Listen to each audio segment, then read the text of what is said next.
नमस्कार दोस्तों, मैं अजय अजमेरा फैशन सूरत से। आज मदर्स डे पर आप सभी को कोटि कोटि प्रणाम करता हूं। दोस्तों, कोई भी फलसफा, कोई भी दौलत, कोई भी शब्द इस पूरी कायनात में माँ के प्रेम को बयां नहीं कर सकती है। इसीलिए तो शायद आज भी अमिताभ जी के दीवार फिल्म का वो डायलॉग जो पूरी तरह से माँ के प्यार की इस ऊंचाई को हमारे जीवन में घर चुका है और बार बार हम लोग याद करते हैं और कहते हैं, तुम्हारे पास सब कुछ है तो क्या हुआ, मेरे पास माँ है। अम्बिलिकल कोड, गर्भनाल से लेकर अंतिम संस्कार तक, इस बीच में अनंत प्रेम का जो प्रवाह बहता है वो है माँ। दोस्तों, आज मैं आपको एक ऐसी शख्सियत के बचपन की कहानी सुनाने जा रहा हूं जिसकी वजह से आज हम सब एक दूसरे को कनेक्ट कर पा रहे हैं। 1000 से भी ज़्यादा पेटेंट जिनके नाम पे रजिस्टर्ड है और इस दुनिया में इलेक्ट्रिक बल्ब से वाकिफ कराने वाले जीनियस जिनका नाम है थॉमस अल्वा एडिसन।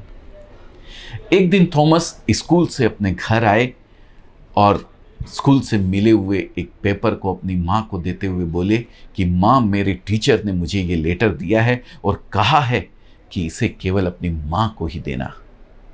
बताओ माँ, आखिर इस लेटर में ऐसा क्या लिखा है, मुझे जानने की बड़ी उत्सुकता हो रही है।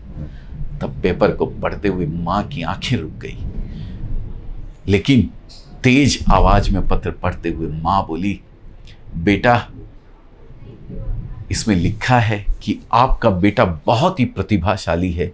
ये स्कूल उसकी प्रतिभा के आगे बहुत छोटी है। उसे बेहतर शिक्षा देने के लिए हमारे पास इतने काबिल टीचर नहीं हैं। इसलिए आप इसे या तो खुद पढ़ाएं या किसी दूसरे हमारे से ज़्यादा अच्छे स्कूल में इसका एडमिशन करवाएं। ये सब सुनने के बाद एडिशन को अपने आप पे गर्व महसूस होने लगा।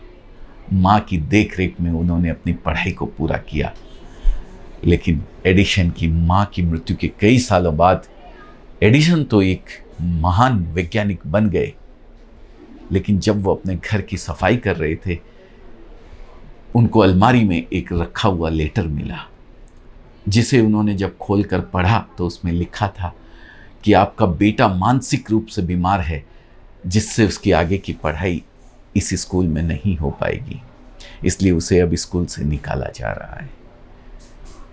इसे पढ़ते ही एडिशन भावुक हो गए और फिर अपनी डायरी में लिखा कि थॉमस एडिशन तो एक मानसिक रूप से बीमार बच्चा था, लेकिन उसकी माँ ने अपने बेटे की सदी का सबसे प्रतिभाशाली व्यक्ति बना दिया। दोस्तों, इस दुनिया में एक और माँ है जिनके बच्चे हम सिर्फ इंसान ही नहीं, इस धरती और इस कायनात में बसने वाले सभी जीव हैं। वो है कुदरत, पर्यावरण, हमारा नेचर, जिसको हम मदर नेचर भी बोलते हैं। तो आखिर में मैं आपको मनोज मुंतशिर की वो कविता सुनाकर सभी मदर्स को सत सत वंदन करता हूँ। कविता की कुछ पंक्तियाँ मैं पढ़ता हूँ। दोस्तों, बड़ी भोली है माँ, पूरी दुनिया में कहती फिर रही है कि सच मेरा ख्वाब हो गया, मेरा बेटा कामयाब हो गया। अब कौन उसे बताए, मैंने तो बहुत पहले बुलंदियों के पायदान छू लिए थे।